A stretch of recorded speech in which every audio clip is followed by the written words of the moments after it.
خب من میخوام الان آزمایش کنم این ضد آفتاب بیرون رو با ضد آفتاب لدورا که ببینم این که میگن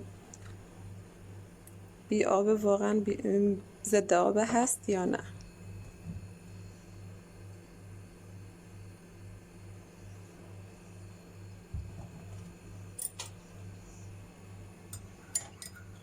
آفتاب لدورا رو امتحان میکنیم.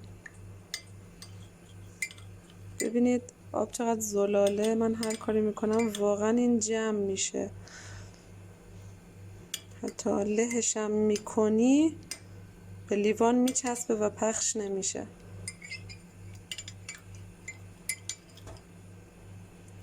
ببینید به قاشق چسبید اصلا حل نشد و آب زلال زلال هست، ولی این ضد آفتاب چقدر راحت روی آب حل میشه.